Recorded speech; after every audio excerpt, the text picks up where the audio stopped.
Assalamualaikum warahmatullahi wabarakatuh. Waalaikumsalam warahmatullahi wabarakatuh.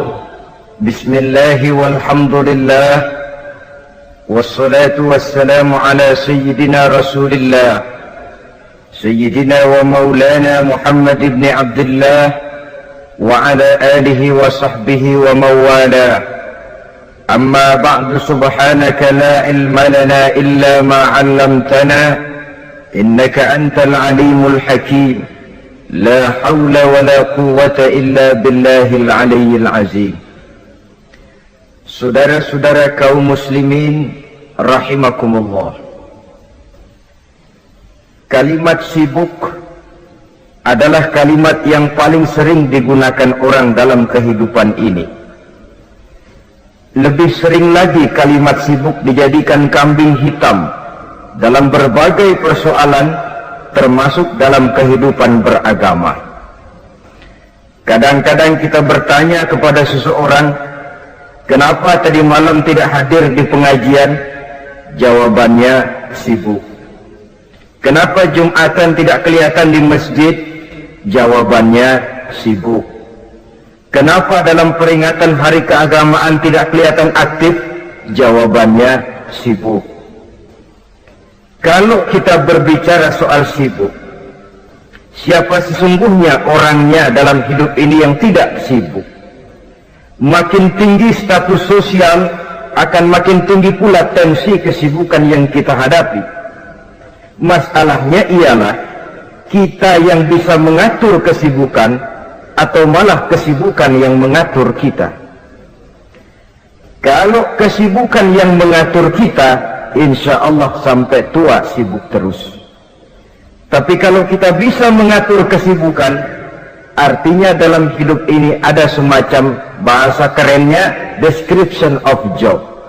Ada semacam pengaturan waktu, ada semacam pembagian tugas di dalam kehidupan. Maka pada pertemuan kali ini kita akan berbicara tentang bagaimana mengatur waktu dalam hidup menurut contoh yang diberikan oleh Rasulullah sallallahu alaihi wasallam. Menurut riwayat dari Siti Aisyah radhiyallahu anha, adalah baginda Rasul membagi waktu dalam hidupnya itu menjadi 3 bagian. Sepertiga untuk Allah, sepertiga untuk tugas, sepertiga lagi untuk keluarga. Jadi ada waktu untuk Allah, ada waktu untuk tugas, ada waktu untuk keluarga. Bukankah dalam kehidupan ini kadang-kadang berlaku kepincangan dari tingkah seseorang? Ada orang yang seluruh waktunya cuma untuk Allah saja, tugas dilupakan, keluarga terlantar. Itu bukan orang yang terbaik. Ada orang yang waktunya habis cuma demi tugas saja, dari pagi sampai pagi lagi, kalau tidak di belakang meja ia rapat saja kerjanya. Allah dilupakan, sujud tidak sempat, keluarga terbengkalai. Itu juga bukan orang yang baik. Ada juga orang yang waktunya cuma untuk keluarga, kerjanya ngumpul saja. Seperti bahasa Inggris bilang, mangan orang mangan, pokoknya ngumpul.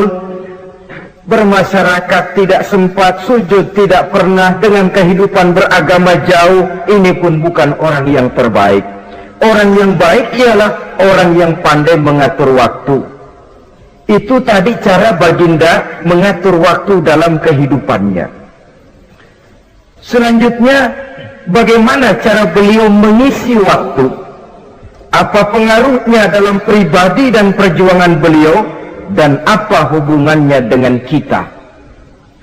Mari kita lihat lebih jauh. Sepertiga dari waktunya adalah untuk Allah, artinya untuk beribadah kepada Allah.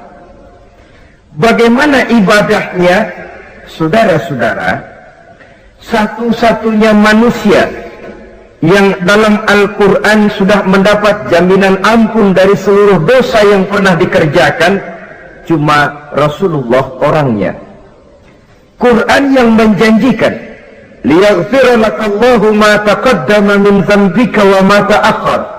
Wahai Muhammad, dosamu yang dahulu, dosamu yang sekarang, dosamu yang akan datang kalau memang ada, seluruhnya sudah mendapat jaminan ampun dari Allah Subhanahu wa ta'ala.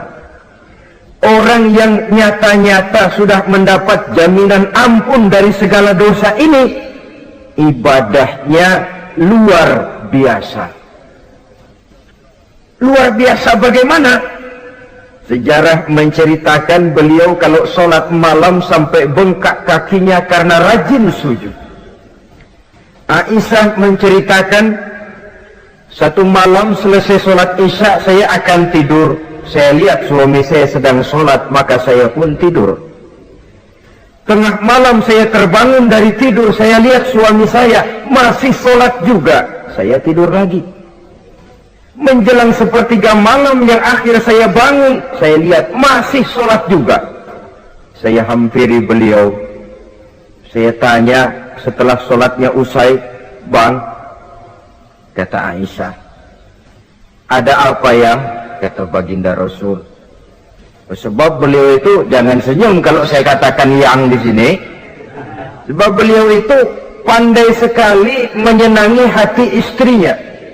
Panggilan kelihatannya sepele, tapi bisa menghidupkan keharmonisan dalam rumah tangga. Beliau apabila memanggil Siti Aisyah dengan kalimat Humaira, "Ya Humaira," wahai yang pipinya kemerah-merahan. Cantik sekali panggilannya untuk istrinya.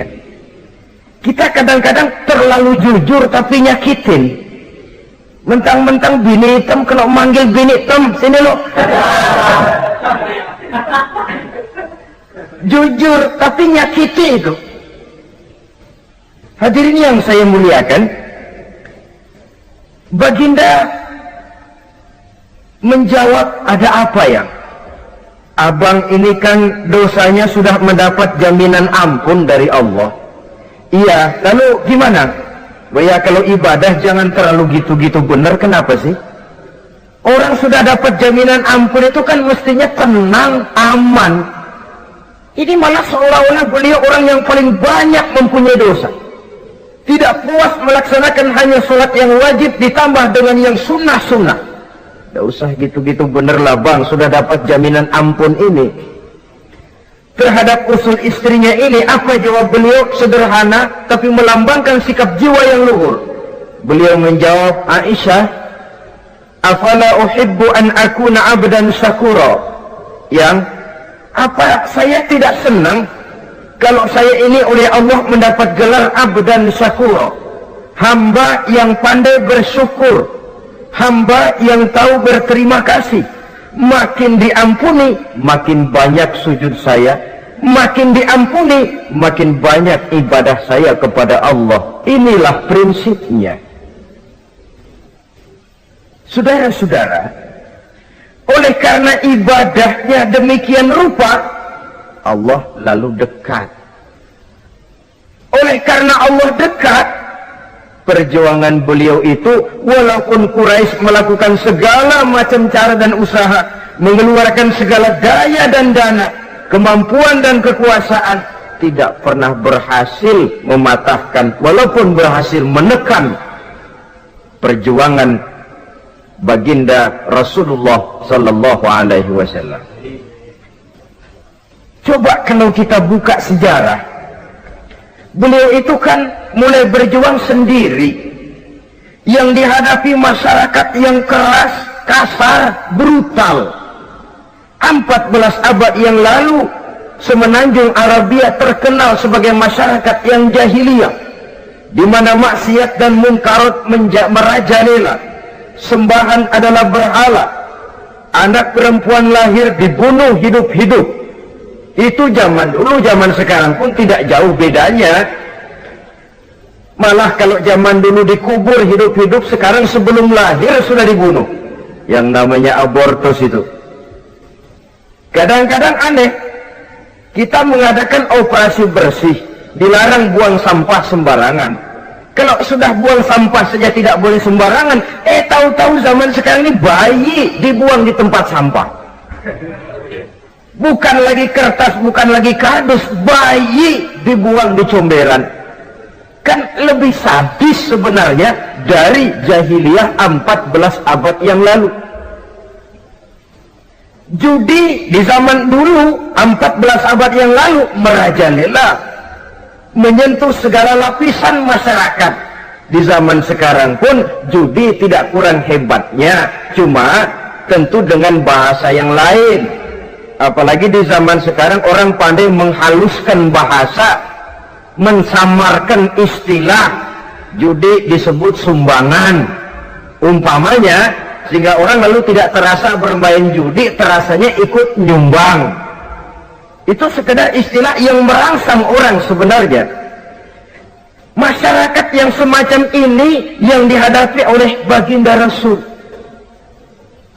diangkat jadi Rasul umur 40 tahun lalu mulai berjuang. Mula-mula secara sembunyi dakwahnya itu, dari pintu ke pintu, dari rumah ke rumah, dari orang ke orang.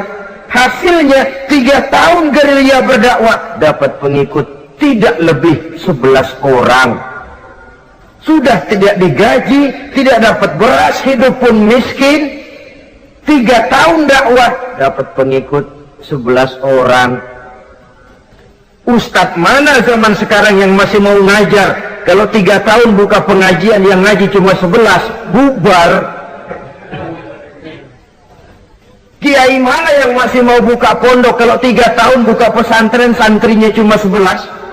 Pemimpin mana yang masih mau kampanye? Kalau 3 tahun kampanye dapat pemilih cuma 11, bangkrut. Tapi tidak dengan Rasul.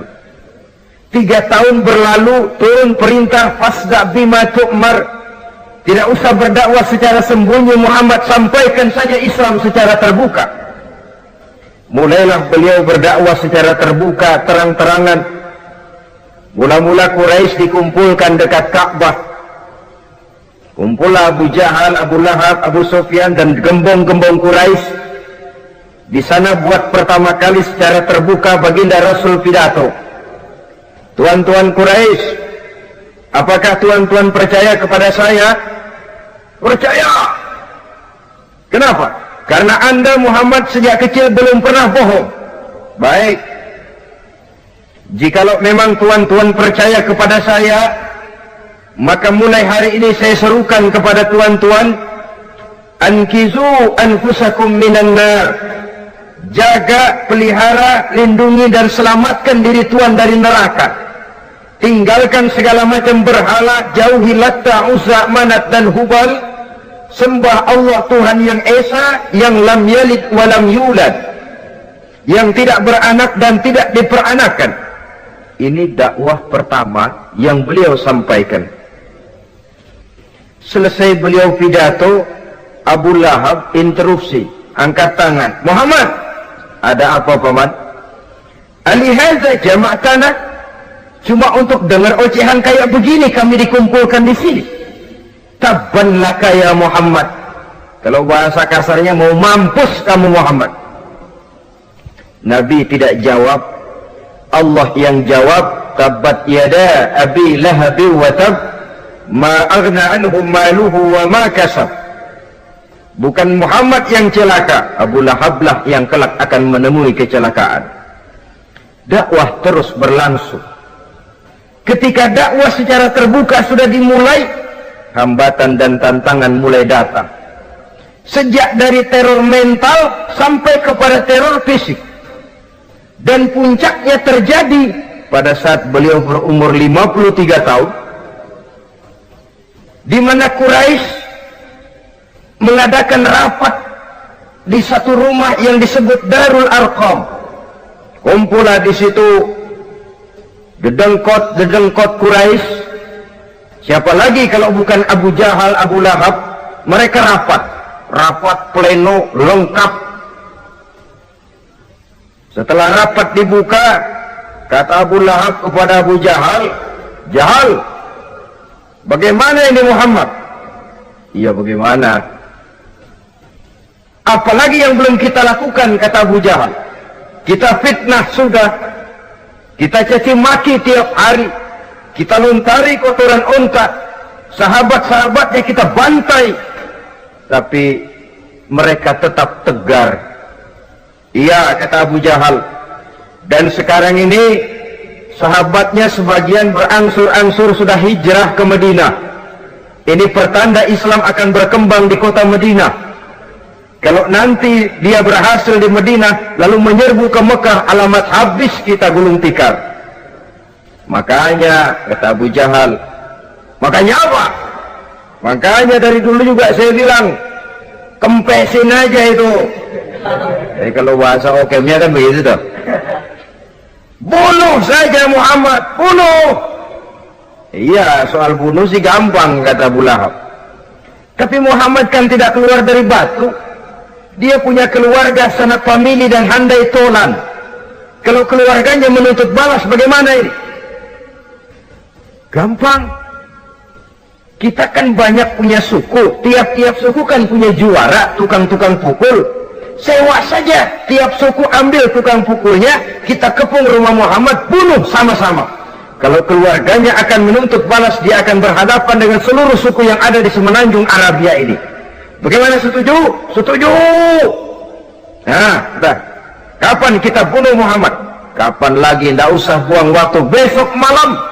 Ya, besok malam kita bunuh Muhammad.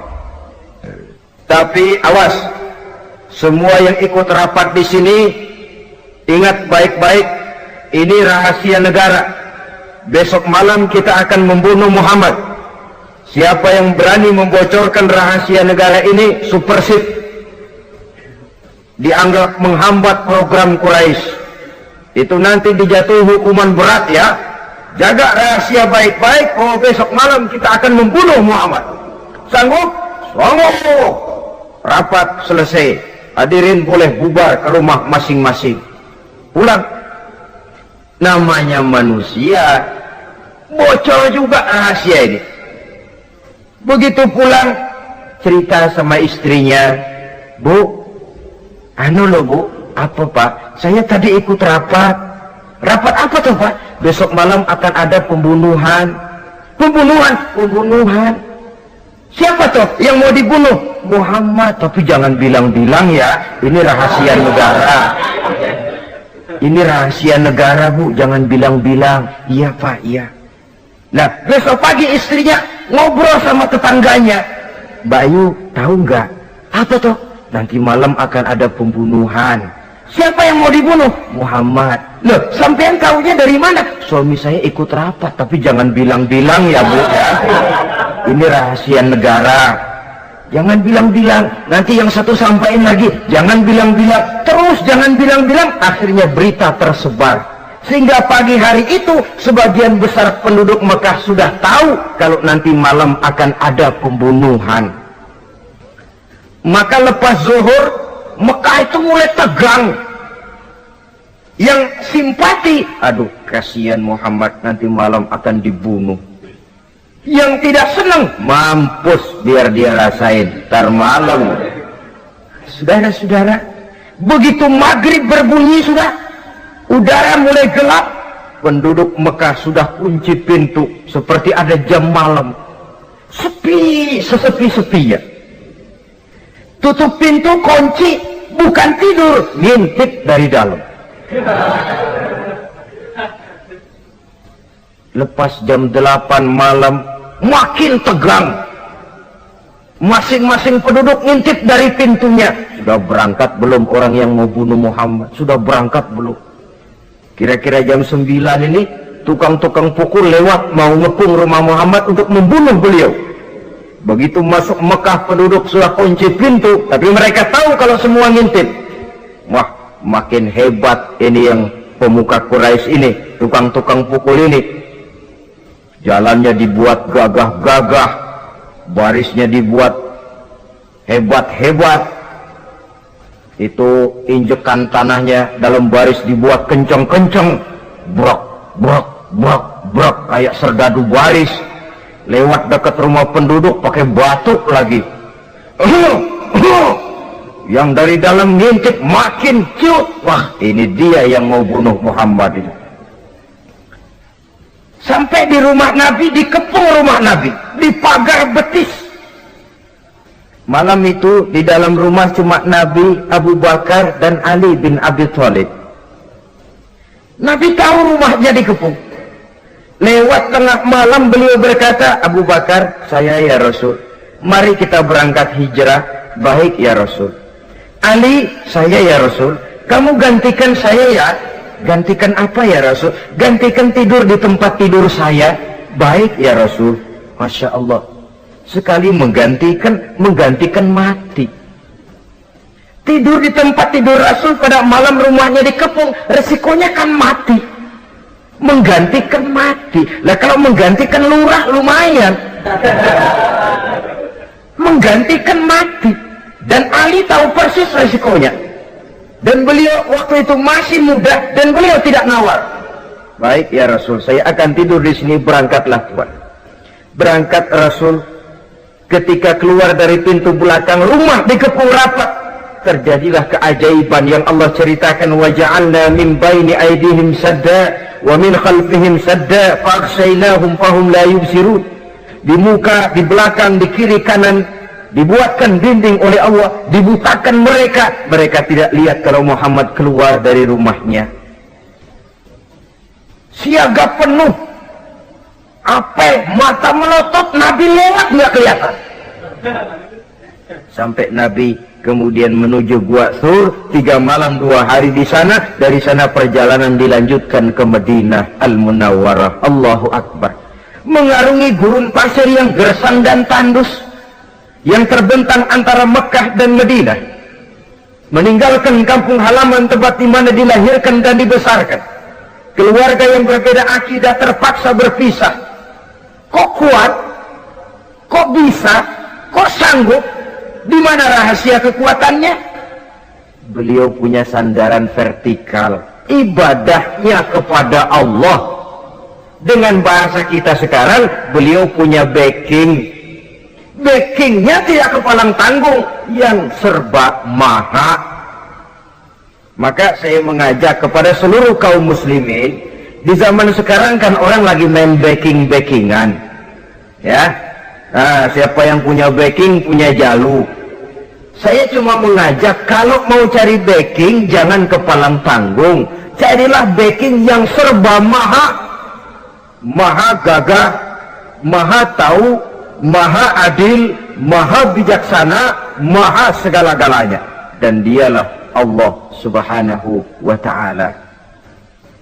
Saudara punya backing kolonel, tanggung, nanti dia pensiun habis. Yang kolonel saja tanggung, apalagi yang kopral. Kalau mau cari backing, carilah backing yang serba maha, Allah Azza wa Jalla. Caranya tentu dekat kepadanya. Untuk dekat kepadanya melalui jalur yang sudah diatur olehnya, melalui Rasulullah Sallallahu Alaihi Wasallam, yaitu sholat, ibadah.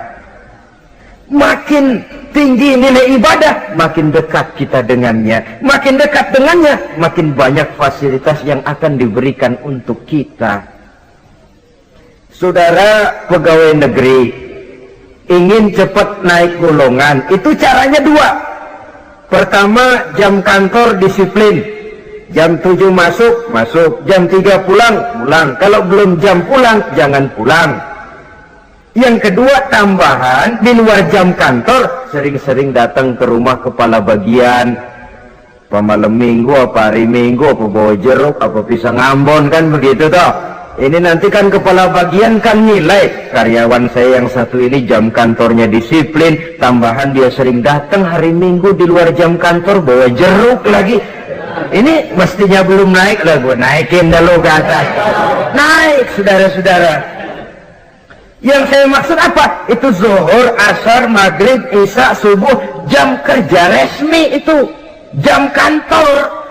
Lah, ada kunjungan di luar jam kantor, yang namanya tahajud, yang namanya hajat, yang namanya duha. Nanti kan Allah lihat, ini hambaku yang satu ini jam kantornya betul, zuhur, asar, maghrib, isya, subuhnya tepat. tepat. Tambahan di luar jam kantor, dia sering menghadap kepadaku. Nah, hambaku ini aku angkat tuh maqamam mahmuda ke satu tempat yang terpuji. Kalau Allah yang ngangkat, satu negara orang mau rendahkan kita, kita akan tetap tinggi.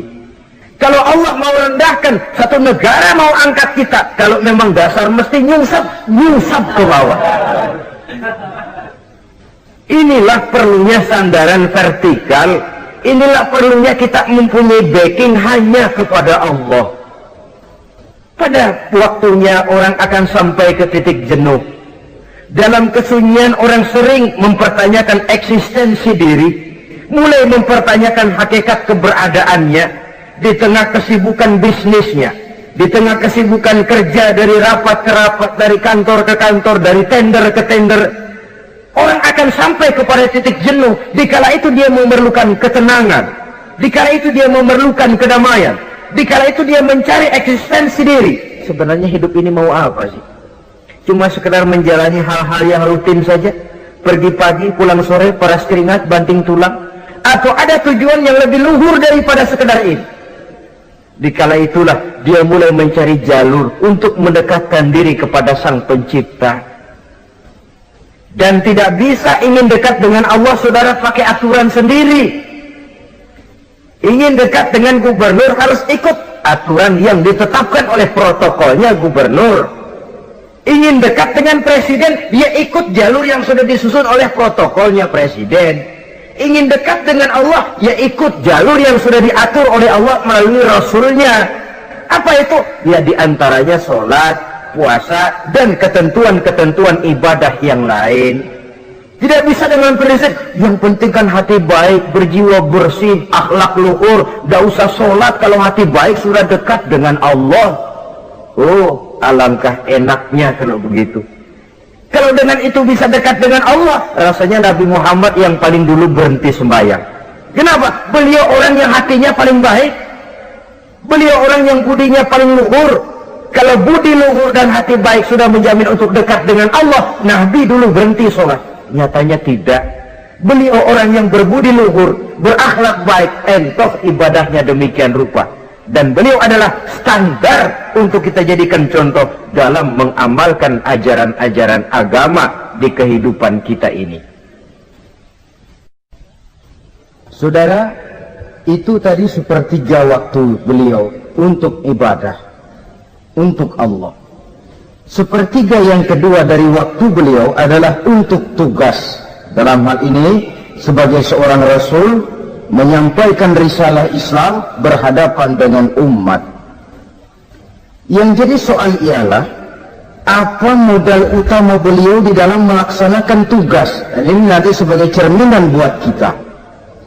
Modal utamanya pertama adalah keteladanan, dan yang kedua adalah akhlak. Sekarang ini kita hampir nyaris mengalami berbagai macam krisis. Yang paling santer kita dengar adalah krisis wibawa. Ada pak guru dicegat muridnya di jalanan, dipukulin karena nggak naik kelas katanya. Nampaknya guru nggak lagi berwibawa. Di satu pihak mungkin karena si guru tidak bisa digugu dan ditiru, di lain pihak juga murid tidak lagi mengenal arti rasa hormat kepada pak guru. Nah, kenapa krisis wibawa timbul? Karena tidak ada keteladanan. Adapun Rasul, wibawa beliau timbul di tengah umat karena keteladanan ini. Apapun yang beliau ajarkan kepada umat, beliau adalah pelaksana pertama. Dengan kata lain, satunya kata dan perbuatan. Ini yang sangat diperlukan di zaman kita sekarang. Bukan cuma sekedar simposium, muktamar, kongres, rapat besar dengan keputusan bertumpuk-tumpuk kertas di atas meja, tetapi tidak pernah terrealisir dalam kehidupan. Yang kita perlukan adalah satunya kata dan perbuatan, bahwa kalau itu yang diucapkan, itu yang diterapkan. Kalau itu yang diteorikan, itu yang dikerjakan. Keteladanan. Yang kedua, rahasia sukses beliau dalam melaksanakan tugas berhadapan dengan umat, akhlak. Beliau tidak menyampaikan Islam ini dengan kekerasan, tidak juga dengan bujuk rayu harta, tidak pula dengan menakut-nakuti orang. Belum pernah kita baca dalam sejarah beliau teriak-teriak, awas yang tidak masuk Islam dipecat jadi orang Arab. Tidak. Atau dengan bujuk rayu, ayo siapa masuk Islam super mie 2 bungkus. Tidak. Sebab kebenaran tidak bisa dipupuk dengan materi. Kebenaran adalah soal keyakinan, dan keyakinan adalah soal batin. Orang yang beragama karena tertarik kepada supermi, orang yang beragama karena tertarik kepada pakaian, kepada obat-obatan, nilai imannya dipupuk dengan materi. Dan usaha seperti itu sama saja dengan menegakkan benang basah. Dia percaya kepada sesuatu yang dia tidak mengerti. Dia yakin kepada sesuatu yang dia tidak tahu apa bentuk yang dia yakini itu. Alangkah malang dan kasihannya orang yang beragama seperti ini. Tidak demikian dengan Rasul. Islam ini adalah satu keyakinan. Keyakinan terhadap kebenaran hanya bisa ditegakkan dalam nurani manusia yang paling mendasar. Karena itu dia tidak bisa dipaksakan. Dan itu pula sebabnya Quran punya prinsip la ikraha fid din. Tidak ada paksaan dalam beragama. Mau Islam silakan, tidak mau Islam silakan. Allah tidak memaksa. Tapi ayat ini jangan disalah pakai. Tidak pernah sholat, ditanya orang, kamu kan Islam kok enggak sholat? La ikraha fid din dong. Salah pakai. Yang tidak ada paksaan dalam beragama itu untuk orang di luar Islam. Kepada tuan-tuan di luar Islam, la ikraha fid din, tidak ada paksaan masuk Islam. Tapi kalau sudah masuk ke dalam Islam, maka berlaku peraturan Islam. Contohnya begini saja, tidak ada paksaan masuk ke rumah saya. Itu mau masuk silahkan, tidak mau masuk tidak ada urusan. Tapi sekali saudara masuk ke rumah saya, saudara harus ikut tata tertib yang ada di dalam rumah saya. Kira-kira beragama itu begitu. Tidak ada paksaan masuk Islam.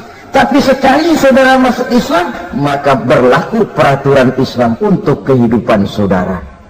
Jadi la ikraha fid din ini buat orang di luar garis. Allah tidak maksa-maksa orang mau masuk Islam mau tidak, silahkan saja. Tapi ketika orang mendapat hidayah masuk ke dalam Islam, peraturan Islam berlaku dalam kehidupannya. Saudara hadirin kaum muslimin rahimakumullah, akhlak. Mari kita lihat lebih jauh bagaimana sih akhlak beliau yang mulia itu. Allahu Akbar. Kalau orang berakhlak kepada teman itu sih biasa. Tapi berakhlak kepada musuh, ini yang luar biasa. Ini yang agaknya Allah saja memuji beliau. Wa innaka la'ala khuluqin azim. Engkau Muhammad benar-benar berada di atas budi pekerti yang luhur dan terpuji. Kalau saya baik kepada orang yang memang baik kepada saya, logis toh, wajar, memang harusnya.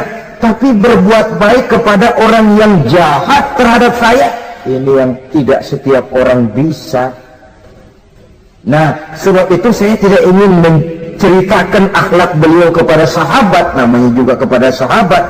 Saya akan kutip beberapa riwayat yang menceritakan bagaimana akhlak beliau kepada orang yang nyata-nyata memusuhinya. Berbagai riwayat menceritakan bagaimana beliau ketika di Taif dilempari orang dengan batu, yang melontari beliau malah mendapat doa, Allahumma hdi qaumi fa innahum la ya'lamun. Ya Allah, berikan hidayah, berikan petunjuk kepada yang mereka yang melontari saya dengan batu, karena mereka tidak tahu. Kalau saja mereka tahu, mereka tidak akan melontari saya dengan batu. Ya Allah, berikan hidayah kepada mereka. Padahal ketika itu malaikat Jibril menawarkan jasa, Muhammad, kalau kamu mau orang yang melontari kau dengan batu itu hancur, saat ini juga saya angkat jabat Uhud, saya timpakan mereka biar mati semua. Mau Muhammad? Jangan Jibril, mereka tidak tahu. Kalau saja mereka tahu, mereka tidak akan melontari saya dengan batu. Lebih baik doakan mereka supaya mendapat hidayah dari Allah. Dalam kondisi kepepet, dilontari dengan batu, malaikat Jibril datang menawarkan jasa. Beliau lebih memilih mendoakan orang yang berbuat jahat itu. Ya Allah, bukan main. Umumnya kita kan kalau lagi kepepet ada yang nolongin, girang bener. Andai kata kita yang jadi nabi disambitin orang, datang malaikat Jibril nawarin, bagaimana sikat? Habisin aja dah.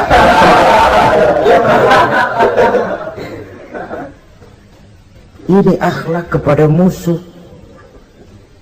Ketika beliau selesai sholat zuhur, istirahat rebah-rebah, tidur-tiduran di bawah pohon kurma, datang orang kafir yang bernama Daksur yang sudah lama mengintip-ngintip, mencabut dan menghunus pedang. Muhammad, kalau ini saat saya tebas batang lehermu, siapa yang akan menolong engkau? Tidak ada. Yang akan menolong saya Daksur? Iya, Allah yang akan menolong saya. Mendengar Allah, Daksur gemetar, keringat dingin bercucuran, pedang jatuh ke bawah, diambil oleh Rasul pedangnya, dibalikan ke leher Daksur. Kalau sekarang saya yang tebas batang lehermu Daksur, siapa yang akan menolong kamu? Tidak ada ya Rasul, kecuali kalau kau mau memaafkan saya. Baik, ambillah kembali pedangmu, kau saya maafkan, dan jangan ulangi lagi perbuatan semacam ini. Lain saat beliau sedang tawaf, diikuti oleh seorang Quraisy kafir. Sambil tawaf, ini kafir Quraisy sudah bawa pisau. Dia pikir nanti di satu sudut yang agak gelap saya tikam Muhammad dari belakang, saya bunuh dia. Jadi kafir ini pura-pura ikut tawaf. Jahatnya orang kafir itu kan begitu, tawaf ya ikut pura-pura tawaf, ada kesempatan sikat dari belakang.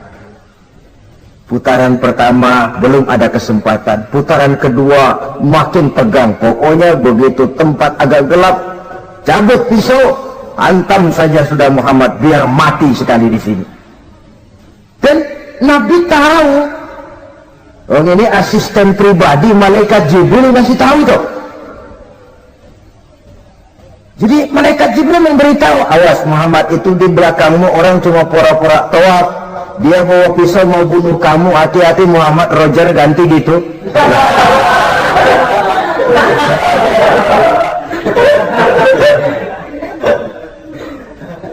Tahu persis beliau. Sampai di satu sudut yang gelap, si kafir ini mencabut pisau. Nabi nengok ke belakang, menoleh Nabi. Begitu menoleh, Quraisy ini kan ketangkep basah. Bahasa Arabnya yumsak mablul katanya, ketangkep basah, grogi, salah tingkah, garuk nggak gatel, kasihan lihatnya. Ya namanya orang ketangkep basah, mau alasan apa? Nggak beralasan ya, harus merasa harus membela diri, gemetar nggak karu-karuan. Kata Nabi senyum. Mau apa, Mas? Anu Rasul, ini anu apa? Anu. Sudah, saya kan tahu kamu mau bunuh saya toh. Sudah, saya sudah tahu kok. Kamu jangan pura-pura. Kamu kan mau bunuh saya kan? Terus terang saja. Iya Rasul, iya. Sekarang gimana? Enggak berani Rasul. Minta maaf saja. Ya kalau sudah kamu minta maaf begitu, sudah kamu pulang sana, jangan diulangi lagi ya. Begitu mudah beliau memaafkan orang yang nyata-nyata mau menghabisi nyawanya, sepanjang itu belum terwujud, sepanjang itu belum terbentuk dalam artian real. Sangat mudah beliau memaafkan orang. Saudara hadirin kaum muslimin rahimakumullah, pemaaf, lapang dada, toleransi, menghargai pendapat para sahabatnya, ini sederetan dari akhlak yang terpuji. Sehingga karena keluhuran akhlak inilah yang menyebabkan orang tertarik masuk ke dalam Islam. Beliau berprinsip apa? Basiru wala tunaffiru, yassiru wala tu'assiru. Gembirakan orang, jangan ditakut-takuti. Mudahkan persoalan orang, jangan dibikin sulit. Ini kan satu prinsip yang sangat baik dalam melaksanakan dakwah, dalam menyampaikan misi. Apapun tugas kita di masyarakat, sebagai pegawai pemerintahan, pejabat negara, pedagang, pengusaha, seniman, ustadz, mubaligh, kiai, ulama, dalam berbagai profesi, modal utama untuk sukses adalah akhlak. Sebab hati kita yang tahu cuma Allah. Orang lihat penampilan kita, orang lihat muka kita. Sebab itu Nabi katakan, innakum la tas'una nasa bi amwalikum walakin yas'uhum minhum bastul wajhi wa husnul khuluqi. Kamu tidak akan bisa menarik simpati orang banyak dengan hartamu, tapi bisa kau tarik simpati orang banyak dengan akhlak yang baik dan muka yang senyum, muka yang enak dilihat. Orang kadang sering bilang, dia mah biar mukanya begitu hatinya baik. Iya, soal hati kita nggak tahu. Yang kita lihat pertama muka. Bagaimana gue mau ikut dia, mukanya kayak batu kuburan. Kesan serem pertama tuh kan sudah lihat ada. Walaupun kadang-kadang hati memang baik, tapi hati itu kan urusan Allah. Yang kita lihat pertama muka. Ini barangkali nanti termasuk teori dalam psychology of salesman ya, bahwa sesuatu yang baik kalau dihidangkan dengan cara yang tidak baik, orang tidak akan tertarik. Lihat saja, orang sekarang ini kan entah makin lajunya dunia bisnis kita, masuk ke rumah-rumah kita cuma menawarkan air jahe, menawarkan sasa, menawarkan kecap bango, menawarkan barang-barang yang kelihatannya remeh. Ini kan termasuk psychology of salesman. Yang datang ya biasanya perempuan, wajahnya ya lumayan, paling kurang sedikit di atas 6 lah begitu. Lalu tutur katanya sopan, masuk ke rumah tidak sungkan, ada rasa familiar, rasa kekeluargaan, lalu datang. Taktik untuk menawarkan barang yang jadi merek dagangannya. Nah, Islam ini agama yang baik. Kalau disampaikan dengan cara yang tidak baik, sadis, memponis, orang akan lari dan jauh. Menyinggung, bukan menyentuh. Siapapun kalau tersinggung lari, tapi kalau tersentuh, dia akan mendekat. Apaan lo Islam bayang begitu? Mikir nih anak, sembayang diomelin, mendingan kagak sembayang sekalian kerawan. Saudara hadirin yang saya muliakan, ini yang diberikan contoh oleh baginda Nabi. Apapun tugas kita, pedagang, utamakan akhlak, petani, utamakan akhlak, seniman, utamakan akhlak, mubaligh, utamakan akhlak, pejabat negara, utamakan akhlak, pelayan dan pengabdi masyarakat, utamakan akhlak. Saudara hadirin yang saya hormati, kaum muslimin yang berbahagia, jadi untuk sukses di masyarakat, untuk sukses di tempat tugas, modal utama adalah akhlak. Dan ini yang dicantikan contoh dari Nabi kita Muhammad sallallahu alaihi wasallam. Sepertiga waktunya untuk tugas, dalam menjalankan dan melaksanakan tugas sebagai seorang rasul, menyampaikan risalah Islam berhadapan dengan umat, modal utamanya adalah akhlak. Demikian juga kita di masyarakat. Dan akhlak itu memang harus dibiasakan sejak kita kecil, sehingga dengan demikian nilai-nilai yang baik akan terus terbawa sampai di hari tua kita. Saudara-saudara, rasanya kehancuran satu bangsa dimanapun di dunia ini selalu dimulai dengan kehancuran akhlak daripada bangsa itu sendiri. Dan kehancuran akhlak itu bisa saja terjadi di tengah kemakmuran ekonomi, di tengah maju dan canggihnya teknologi. Kapan? Apabila pegangan orang kepada agama sudah lemah dan rapuh. Kita tengok di negara-negara di sebelah barat kita, kemajuan teknologi yang tidak diimbangi dengan kuatnya pegangan orang kepada agama, telah melahirkan budaya-budaya yang merendahkan martabat manusia. Lahirlah kebudayaan hippies, lahirlah kebudayaan nudis, hidup serba bosan dengan ini dan itu karena segalanya sudah dimiliki, rumah mentereng, jumlah kendaraan sejumlah keluarga, kapal pesiar di laut mewah, pesawat udara punya, setelah ini punya ini, ada semua ada, titik jenuh sampai. Mau apa semua ini? Akhirnya ingin hidup apa adanya, tidur di goa-goa, tidur di kaki-kaki gunung, tidur di hutan belantara, pakaian kumal, tuh hipis-hipis yang datang kemari, yang pakaiannya kumuh, tambelan, lepis belel. Padahal di kantongnya cek, travel cek, dolar. Lain aktivis kita memang benar-benar gembel.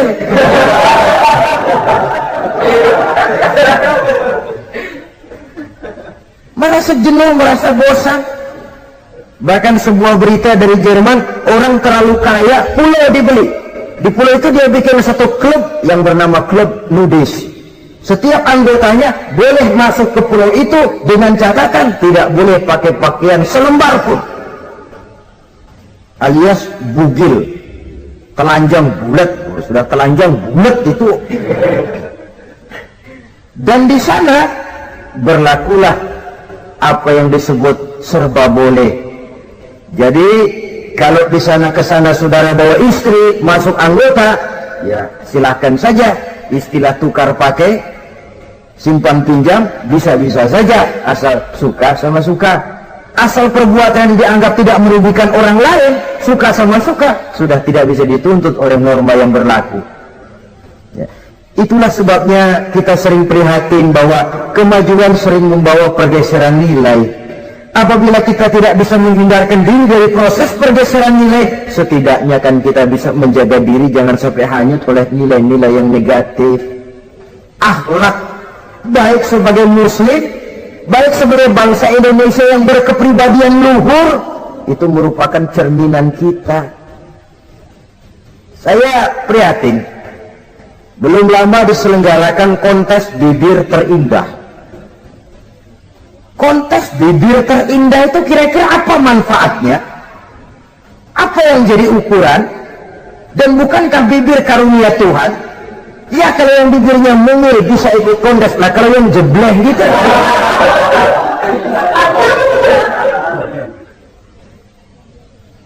Kontes bibir terindah masih hangat dibicarakan orang, sudah muncul lagi kontes betis terindah.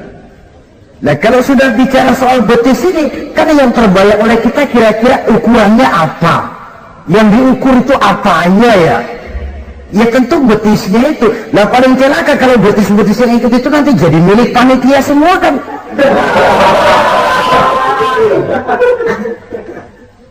Yang tidak usah kita mengukur dengan kacamata agama, dengan budaya kita sebagai bangsa Indonesia yang berfalsafahkan Pancasila, rasanya mendengarnya saja kok sudah tidak sah gitu loh. Tidak pas untuk ukuran kita sebagai bangsa yang berfalsafahkan Pancasila. Saudara-saudara kaum muslimin rahimakumullah, ini yang saya maksud tadi, proses pergeseran nilai. Andai kata kita tidak bisa menghindarkan diri dari hal yang semacam itu, setidaknya kita bisa menjaga diri jangan sampai hanyut ditelan proses pergeseran nilai. Dan memelihara nilai-nilai akhlak ini dari hari ke hari memang tidak semakin ringan, bahkan akan semakin berat, karena tantangan yang kita hadapi juga akan semakin berat. Inilah sepertiga yang kedua dari waktu beliau untuk melaksanakan tugas. Jadi modal utama dalam melaksanakan tugas akhlak. Di antara nilai akhlak itu prinsip Nabi tadi, gembirakan orang, jangan ditakut-takuti, mudahkan urusan orang, jangan dibikin sulit. Sehingga kalau yang memang mudah lalu dipersulit, itu sudah mencerminkan akhlak yang tidak diajarkan oleh Rasulullah Sallallahu Alaihi Wasallam. Kemudian yang terakhir, sepertiga yang ketiga dari waktu beliau adalah untuk keluarga. Jadi tadi ada waktu untuk Allah, ibadah, ada waktu untuk tugas, dan yang ketiga ada waktu untuk keluarga. Bagaimana Rasul di tengah keluarganya? Anas bin Malik bercerita, saya 11 tahun membantu di rumah tangga Rasul. 11 tahun itu kan artinya 11 kali 360 hari kali 24 jam. Bukan waktu yang sebentar itu. Selama 11 tahun saya membantu di rumah tangga Rasul, kata Anas, belum pernah saya dengar kata-kata kasar, keras, membentak. 11 tahun saya membantu di rumah tangga beliau, belum pernah saya lihat ada piring terbang, ada bakyak melayang. Artinya apa? Cerminan dari ketentraman, keayuman, kedamaian rumah tangga beliau. Padahal rumah tangganya kecil, istrinya lebih dari satu, tapi aman, tentram, rukun. Kita kadang-kadang istri satu seminggu 7 hari, perang 6 hari. Cuma 1 hari gencatan senjata. Sudah hadirin, saudara kaum muslimin rahimakumullah. Kalau beliau tidak menyenangi satu masakan, misalnya masakan istrinya, tidak mencah-mencah, cuma kelihatan dari makannya barangkali tidak begitu banyak, tapi tidak pernah mencela apapun yang dimasak istrinya. Senangnya dimakan, tidak senangnya dimakan karena menghargai lelah jerih payahnya istri. Ini kelihatannya sepele, tapi dari sini keharmonisan rumah tangga itu bisa saja timbul. Bukankah seseorang hanya bisa sukses di tempat tugas, jadi apapun dia, kalau berangkat dari ketentraman dan ketenangan di rumah tangga? Dan tidak ada orang bisa meraih sukses kalau dia berangkat dari rumah tangga yang berantakan. Itulah sebabnya ini sangat diperhatikan oleh baginda Rasul. Dari rumah yang kecil, dari tempat tidur yang sederhana, yang sebelah itu kain kasar, sebelah dipakai untuk tidur, sebelah dipakai untuk selimut. Jadi kasur merangkap selimut. Allahu Akbar. Tapi dari rumah tangga yang semacam itu keluar ucapan baiti jannati, rumah tanggaku laksana surga bagiku. Di mana sih rahasianya? Karena rumah tangga beliau didirikan di atas ajaran agama. Agama membuat suami istri tahu hak dan tahu kewajiban. Kalau kewajiban dilaksanakan, hak diberikan, akan timbul saling pengertian. Apabila ada pengertian, akan timbul ketenangan, dan ketenangan adalah tangga utama untuk mencapai rumah tangga bahagia. Apalah artinya? Seperti banyak istilah orang, rumah bertingkat, uang banyak berlipat-lipat, kendaraan serba mengkilat, istri pun cantik memikah, kadang-kadang jumlahnya 4, tapi tiap hari kiamat. Tidak pernah ada ketenangan dan kedamaian di rumah itu. Saudara hadirin, lebih celaka lagi sudah rumah gubuk berantem melulu.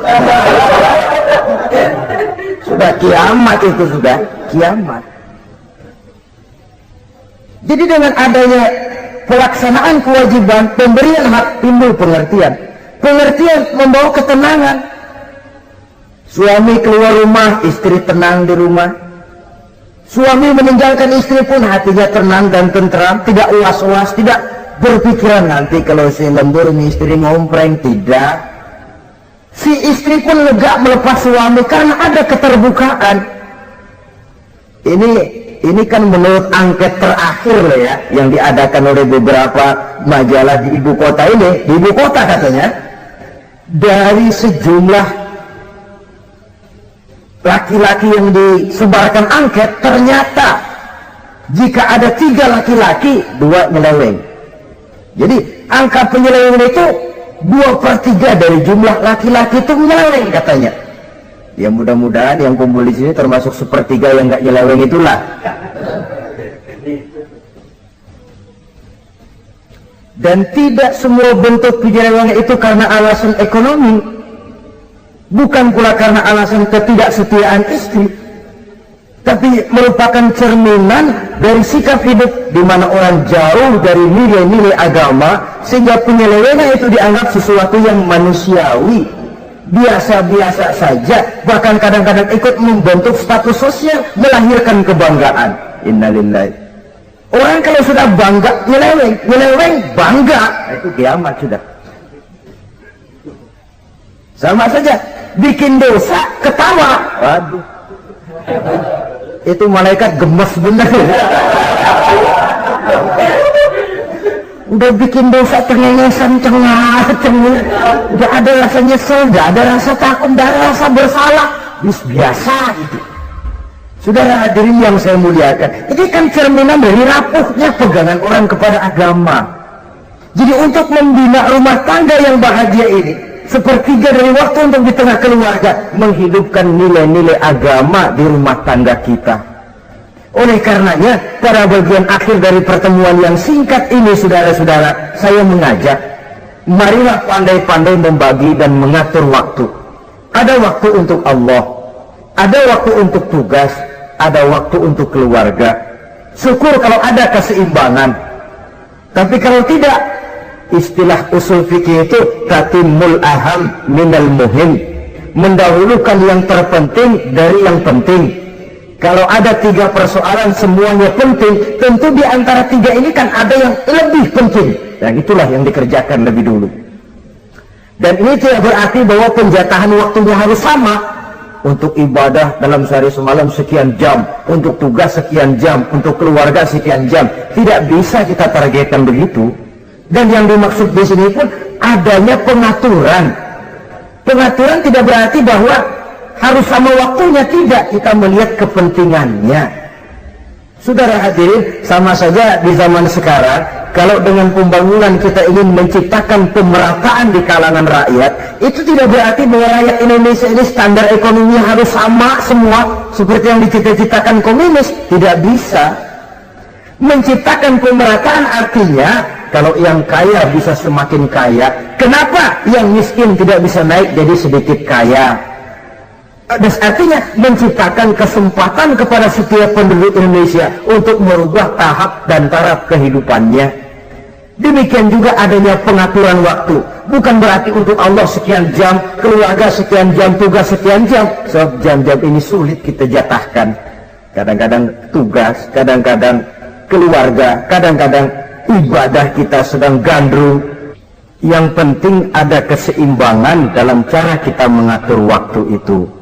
Nah, saudara-saudara, demikianlah pertemuan dan pembicaraan kita kali ini. Terima kasih atas segala perhatian. Mohon maaf atas segala kekurangan. Usikum wa nafsi bitaqwallah. Wassalamualaikum warahmatullahi wabarakatuh.